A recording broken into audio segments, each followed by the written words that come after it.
Welcome to yet another review. Today we are here once more at Hyundai Centurion and we are about to sample the updated Grand i10. As usual, we're going to look at the exterior design, we're going to look at interior and build quality, and then we give you our impression of the small baby. So, love drive, let's go.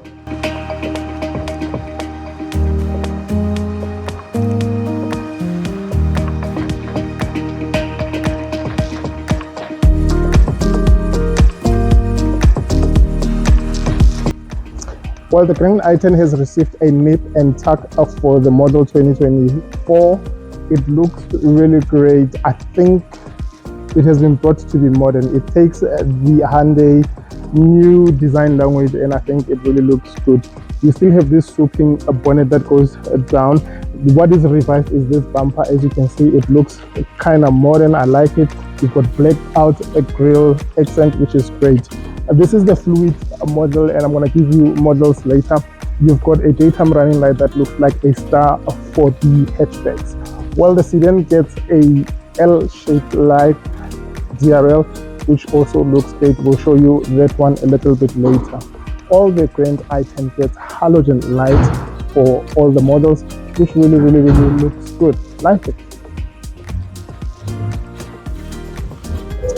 Well, let's give you pricing to the Grand i10. You've got two types of engines that are mated to the Grand i10. You've got the first one, a 1-liter 3-cylinder petrol engine that produces a whopping 48.5 kilowatts of power and 94 newtons of torque. That comes with the model Motion, that is a manual variant, which is paired to a 5-speed manual transmission, coming in at 229,900 rands. Then you've got the Fluid, which is also a manual transmission that comes in at 264,900 rands.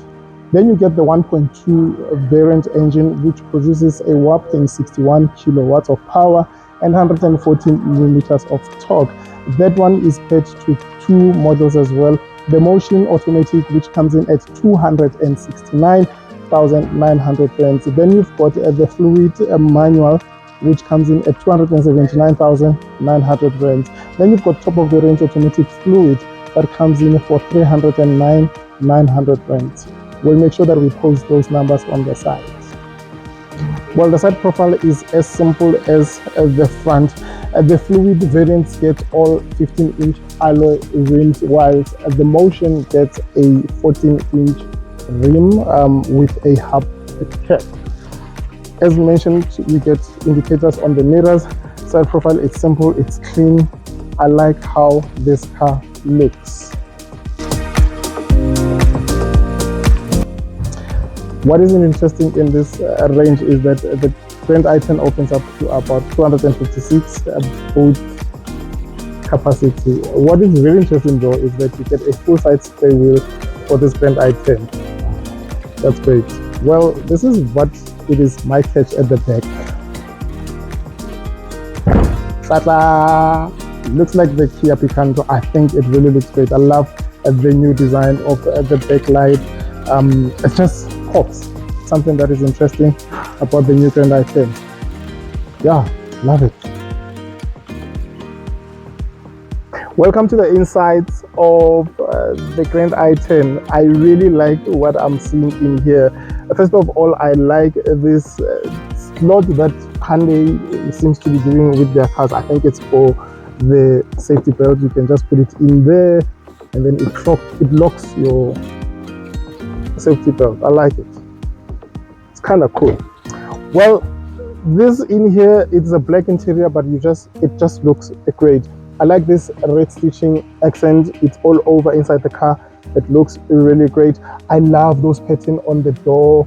I mean, it just feels like it's not a cheap car. Even though this is plastic, it does not feel like it's plastic, but it is a plastic. You've got almost a flat floor at the back, so I think 3 people can sit quite okay. This is my driving sitting position. As you can see, I've got an okay leg room. I'm not squashed. I'm actually sitting comfortably.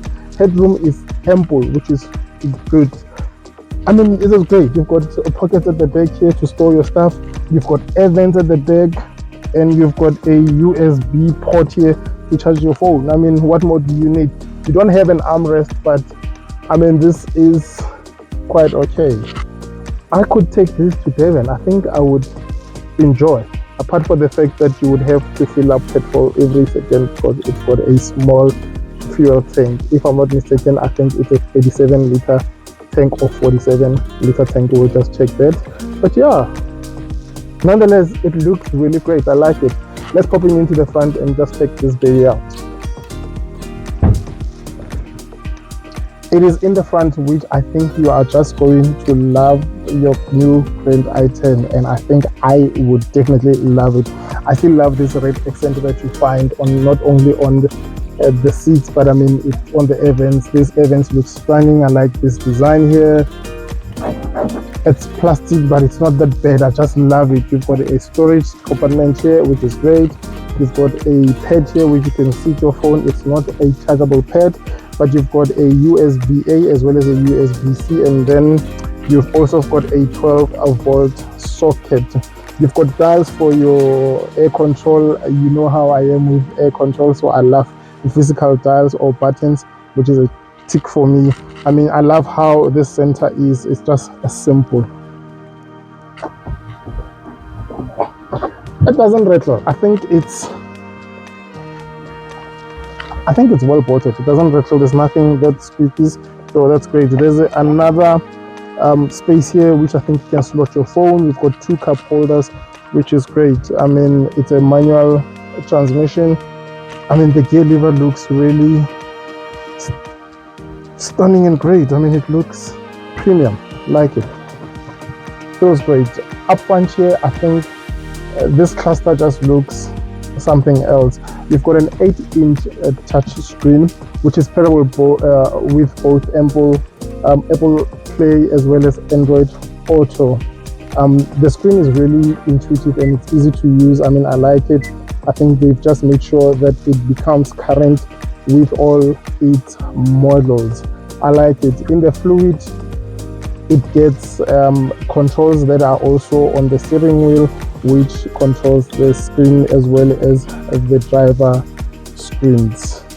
I mean, for the price that you pay, I think it looks good. Yeah, go out and get yourself a Grand i10. Up front here, you've got normal speedometers dials, which look digital, or I mean, they're just great. I like them how it looks. You don't get to see this anymore.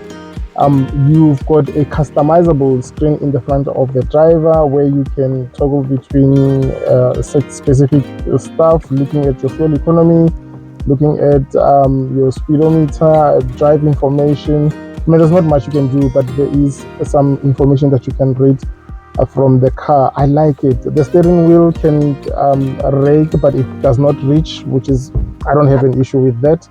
I guess for some it might be an issue, but for me, I think I'm okay with it. I don't have any issues.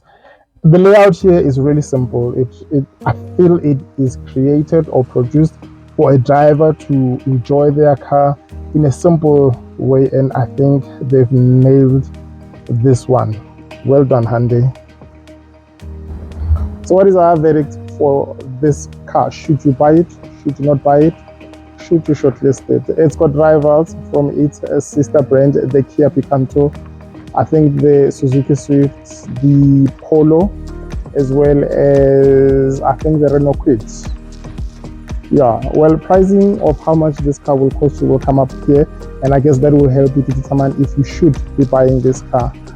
Our opinion, honestly, is go and look out and test drive all of this car and its rivals. I think on this one, they've nailed it. It feels very solid.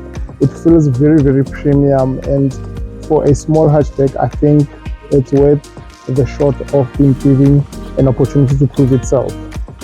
Yeah, no, I like it. Well, for Love Drive, thank you so much for tuning in. Please continue to support our channel by subscribing, hit that like button, share this with your friends and families. We would like to grow this channel, help us to grow this channel, and yeah, stay tuned for more reviews for Love Drive. Let's go.